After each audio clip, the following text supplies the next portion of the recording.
Rated M for mature.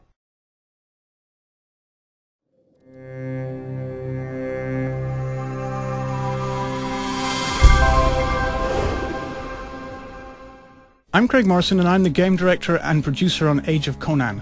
What you're going to see today is a quick tour of the new gameplay area that's opening up in Update 105, and that is Tarantia Commons. Tarantia Commons is kind of the urban underbelly of King Conan's capital city of Tarantia. It's where the common person lives. It's racked by gang warfare and civil unrest, everything you'd expect to find in a medieval urban environment where the people have to fight out on a daily basis for their existence.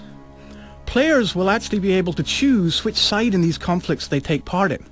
What you see here is a riot that's beginning to form. There is civil unrest in this area, and players will be able to make a dynamic choice in the zone whether they take the side of the rioters or the city guards. There are a series of quests that players can take part in that allow them to choose this side. They can even go as far as knocking on doors to rustle up more people to join the riots, or they can join the guards in trying to quell the riots.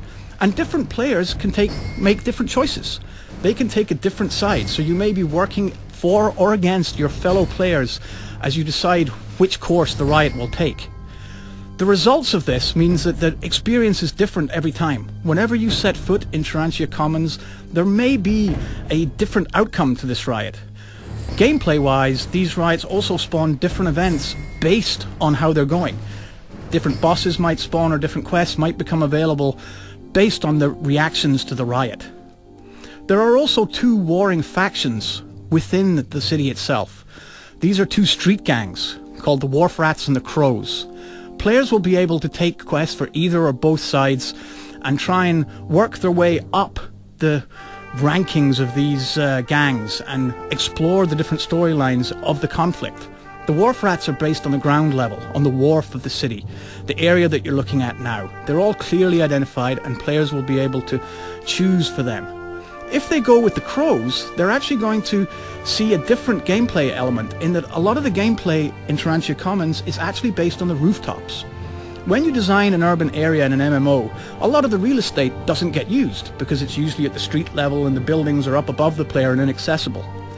What we wanted to do with Tarantia Commons is make the rooftops part of the gameplay experience. So many of the quests will take you up onto this majestic view above Tarantia Commons where you can take part in quests, either for or against the Crows, whether you're working for or against the rats themselves.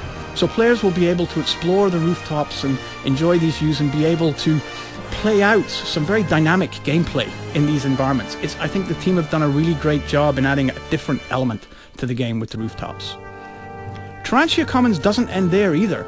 Once you go out past the city walls, you actually end up into effectively what are called, an outskirts of the city. But they're not the kind of suburbia that you might see in a modern city. They're a very dark and foreboding place where there's more factions and more quests for the players to take part in. What you're seeing now is actually a leper colony. Here a plague has inflicted the people, and it's very different gameplay here. There are plague markings on the door, and the people are all obviously affected by some kind of malaise. And what you can see is that the NPCs react to the player's presence. They will try and come towards the player in an almost zombie-like fashion. And the player can actually pick up this disease if they're not careful, and may have to do quests to try and clear themselves from the disease. And as you can see here, the locals will be all too willing to try and follow you and make sure that you get this disease. So it's a place you have to very carefully tread in. Tarantia Commons expands far beyond that as well, and next we move towards the other end of the playfield, where you have a large graveyard. And again, there's a storyline here about an evil that is growing in the city, and a character that the players will have to interact with or combat, and move through a series of quests in the graveyard in another quite a spooky environment. So it's very different from the urban landscape inside the city walls, all within the same playfield. The team have made a lot of effort to try and make the experience in Tarantia Common very varied, with a lot of different type of dynamic quests for the players to take part in. Finally for today, a bit of a spoiler warning first. We wanted to show you one of the dynamic elements in the gameplay of a boss encounter that appears later in the Tarantia Commons experience. This is the Crow's Nest, and you're fighting a boss called Jovis in a single team level 80 instance.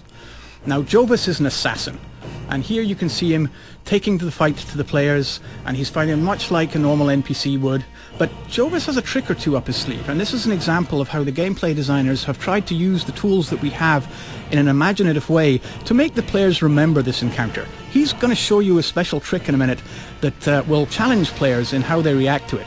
He runs to the fire and uses a strange dust in the fire that makes these gas clouds appear and envelop the room. Now what the players must do is grab fireside fans and try and waft the smoke out of the area so that they can continue. You see there someone actually failed to do it so well and got killed by the poison. So other members of the team have to quickly react, grab the fireside fans and try and get rid of the gas. It keeps the players on their toes and makes the encounter a little bit more memorable than just dealing with the boss. Using the environment like this, we're able to make the gameplay experience that little bit more exciting and varied. So players have to come up with the right tactics of how they're going to get rid of this gas and still handle the boss at the same time. I think the players will have a lot of fun trying to figure this one out and see what the best tactics there are and how they handle this boss. So there you have some insight into what makes Tarantia Commons fun and exciting for the players. I hope you'll all get to experience it when you come and check out the new game update for Age of Conan. Thank you for watching.